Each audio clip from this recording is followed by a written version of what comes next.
friends, as we are beginning worship and the lights are going down, I'd like you to imagine that it is a moonlit night and the stars are twinkling above.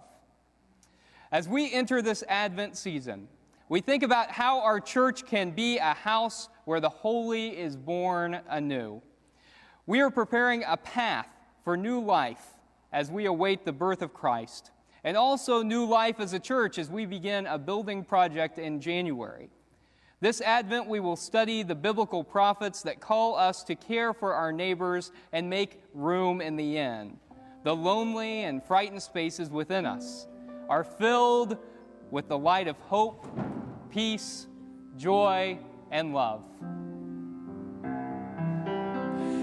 Hope waits for us at Advent. Hope waits for us to trust. Hope waits for our commitment to a land that's kind and just. In this time of preparation for the work of co-creation, for the birthing of a world that heals the ones in pain, hope is born in us again.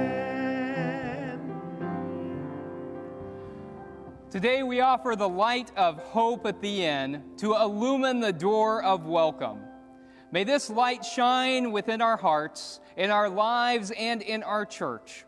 May hope awaken us to possibilities and lead us to greater hospitality. There is room in this inn, a house for the holy. And hope waits for us at Advent. Hope waits for us to trust.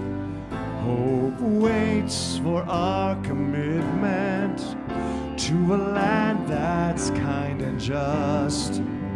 In this time of preparation for the work of co-creation, for the birthing of a world that heals the ones in pain, hope is born in us again.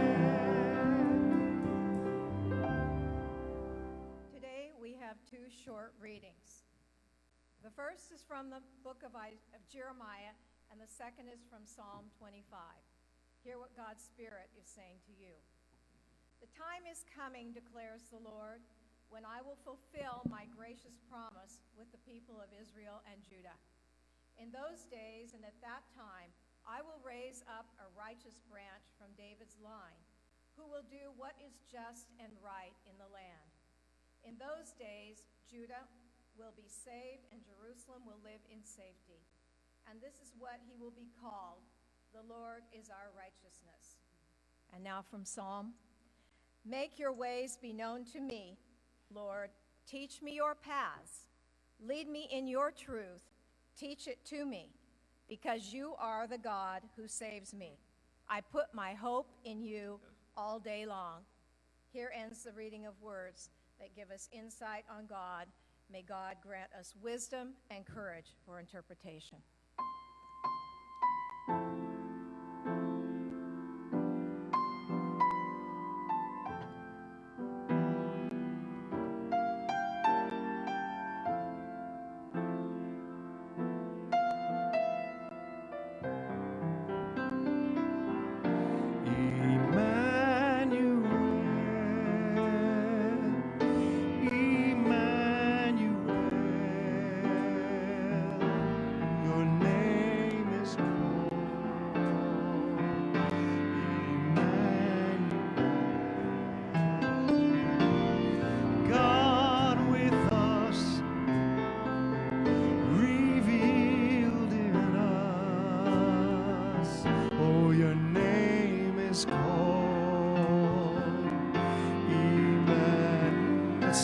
Time. Emmanuel, yes. Emmanuel. Oh, your name is called Emmanuel.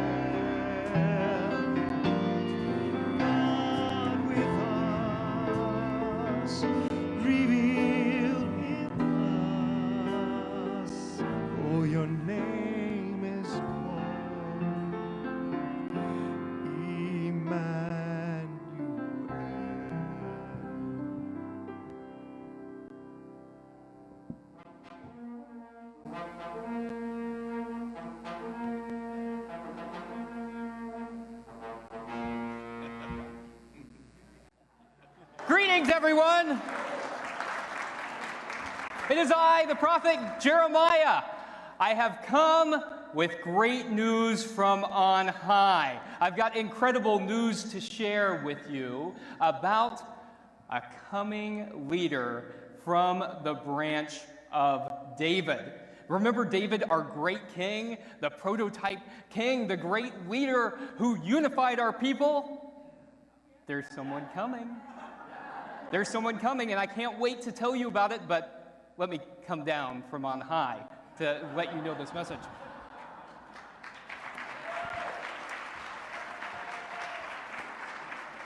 So I have been serving God since I was just a child.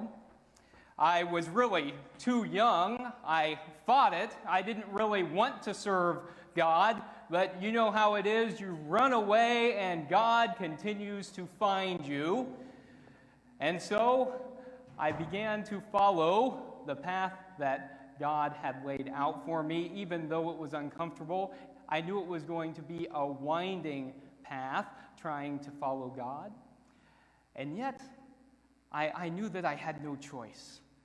My message wasn't going to be terribly popular either. You know, God calls people to offer messages like that, ones that are not terribly popular. And my problem was that I knew that God was not going to be confined to the temple. We have this temple, you know, this holy place, this wonderful place. But I knew that God was let loose in the world, and that God wanted us to embrace that God was going to be at work in the world. But the problem is, people who work in the temple have a lot of power, and they most certainly did not want to hear that message. And so I began to prophesy.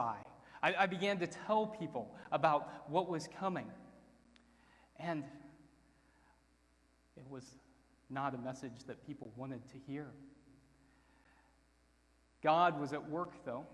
God was doing things in our lives and in the world. And before I knew it, the Babylonians had come in. And the Babylonians took over our sacred place. They took over our temple. And they destroyed it. They took our people and they brought them to a new land.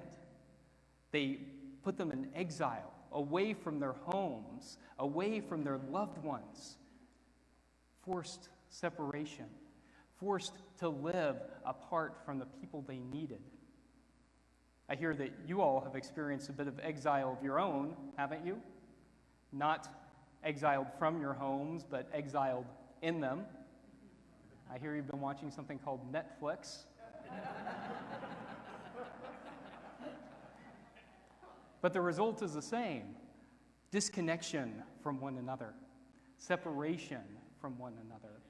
Having to recognize that even in the midst of it, we need each other through tough times. But I hope that we also realize, as my people did, that in those times, whenever we were separated from one another, that God remained present with us along the way, that God promised to journey with us along the path. No matter what we were going through, that God promised to walk with us, and God promised to connect us. My people had to discover that because the place where we encountered God was gone. The temple was gone. It had been destroyed. We were so far away that we had to come up with another way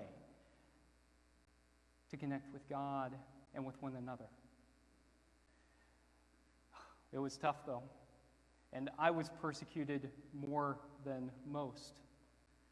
But I still remained hopeful because God was within me. God was in my heart, and I was actually filled with this incredible amount of hope, even in the worst times. God is like that, you know? That even when things feel so bad, God can reside within our hearts and can give us deep hope. Now, just a moment ago, I told you about something incredible that's happening. Remember David, our great leader David? A branch from the tree of David is growing. A new leader is coming. Now, a lot of my people are expecting something from this leader. They want him to overthrow the Babylonians. They want us to be able to return home. They want him to lead this kingdom. They want violent upheaval. But you know, I myself have seen too much violence, too much bloodshed, and I don't think it's going to be that kind of a revolution, a violent overthrow. Instead, I think it's going to be a revolution of the heart, where we're called to love each other. We're called to love our neighbors. We're called to love God first. We're called to recognize each other's worth and dignity. And I mean, think about that. If we lived our lives like that, wouldn't that transform everything? Wouldn't that transform our world? I mean, that's better than any earthly kingdom. That's better than any earthly king. A vision of the future where people are all afforded respect and dignity, where every person is seen as one of God's children. Isn't that incredible? But I have a feeling that Messiah, that Mashiach, that anointed one, won't be who we expect. You know, a lot of people think that it is going to be someone strong and powerful, but David wasn't that type of person. David was the youngest of Jesse's son. He was out in the pasture minding the sheep. He shouldn't have ever been king, but he was. I myself was called as a child to be a prophet for God. That's not the way it's supposed to happen. It's supposed to be people who are strong and powerful, but our God is someone who chooses the lowly, who chooses the least of these.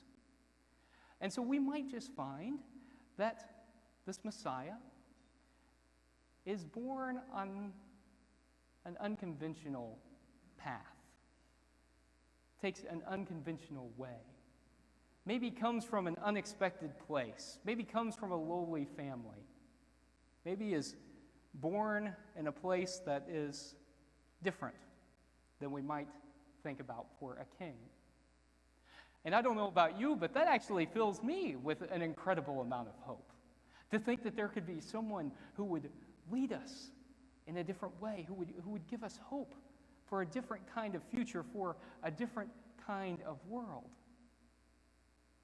In fact, I feel pretty good just thinking about that. My people are still going through a tough time, but I know that if we open our hearts to God, that God can transform everything. That we won't be reliant on that temple anymore. That we won't be reliant on that building, but instead, God will use us to make God's will known in the world. Through our lives, through our loving action and compassion. So friends, what do you say? Perhaps during this time, we can create a path within our hearts. A path within our hearts that leads to hope. And maybe we can hope beyond all hope. That things can change in our world. That we can be surrounded by loving kindness. And that we can experience God's hope, peace, joy, and love in our lives and in the world. Friends, will you join me in creating a path for the Mashiach, the Messiah, the Christ, to enter in? Will you join me in creating a path for God to reside so that God may live in our hearts and we might spread the love of God in the world? May it be so. Amen.